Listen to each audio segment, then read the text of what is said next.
What is working capital and why it is important for a business? Let's try to digest that. For a moment, imagine yourself as a business owner. Imagine yourself as a business owner. You are planning to start a business. Okay. For that, you have accumulated some corpus. Let's say you have accumulated almost 10 crore of corpus. And that corpus, you are going to invest in your business. You are going to invest in your business. So that corpus is going to the business in the name of capital. That entire 10 crore goes into that company, right? And this 10 crore capital has been used for few purposes. I list out the purpose also. They have invested in land 2 crore, invested in building around 3 crore, invested in plant and machinery around 4 crore, invested in furniture and fixture around 1 crore. Okay. So the 10 crore that came in has been deployed for these purposes, and literally what you have in front of you is now is nothing but the balance sheet of the company. You are seeing the balance sheet, you are seeing the sources of funds. In this case, money has come only from the owners, and the uses of funds, it has been deployed for acquiring various long-term assets.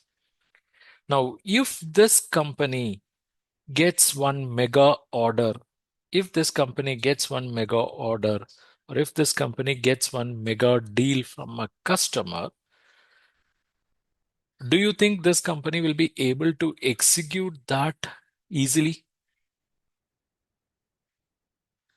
See, they have started the company with a capital of 10 crore and huge assets were developed or built or constructed or acquired, whatever.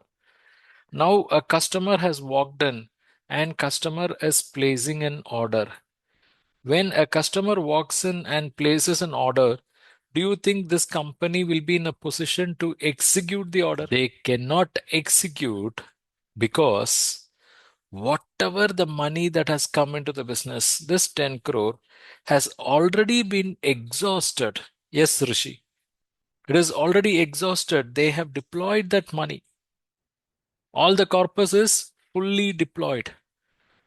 Yes, Ashok.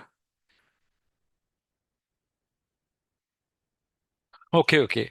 It is slightly out of the scope discussion. We'll talk about it later. So Anuj is saying cash flow is the issue. Miji need funds for the business. Roshan is saying he's lacking current asset. Yes, exactly. See, in this business, as a business owner, let's say you or me, whomsoever, business owner brought 10 crore, but that entire 10 crore has been deployed in acquiring what is known as non-current assets.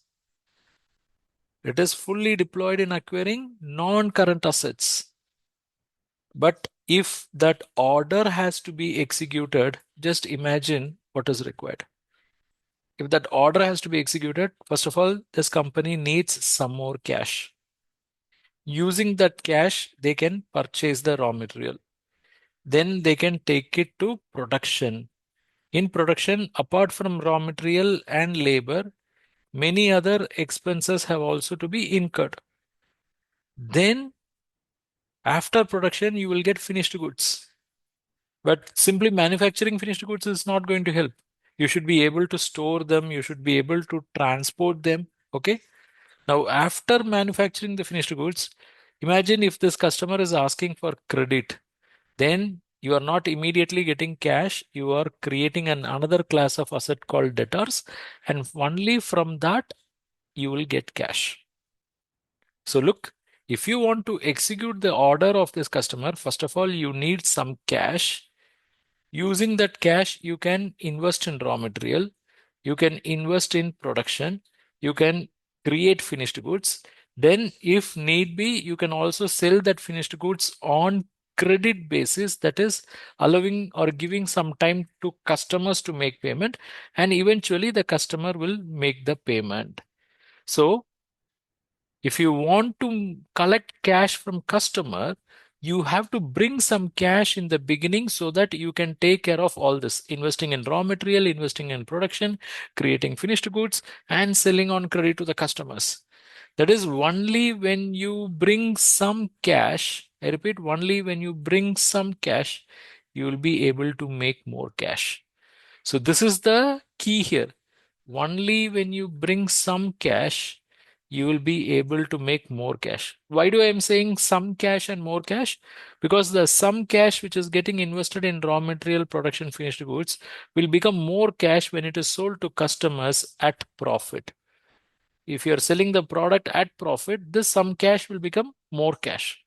So in business, if you want to make money, if you want to make more money, you should invest some money.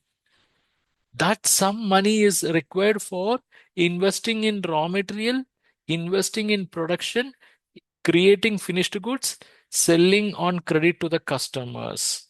Okay, so look at here.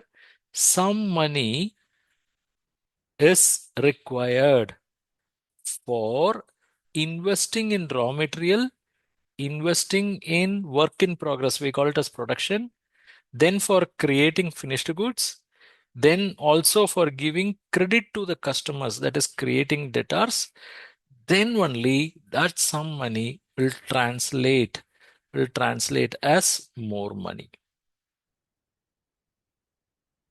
So for all this you need money. For all this you need money. Okay. For all this you need some money. For all this you need some capital, and that capital will be called as dash capital. Please fill in the blank. That capital will be called as dash capital. If you want to make more money, you have to invest in these items. Only when you invest in these items, you will be able to make more money. So for making that more money, you need some money, and that some money is called as dash capital. Can you please fill in the blank? It is called as working capital.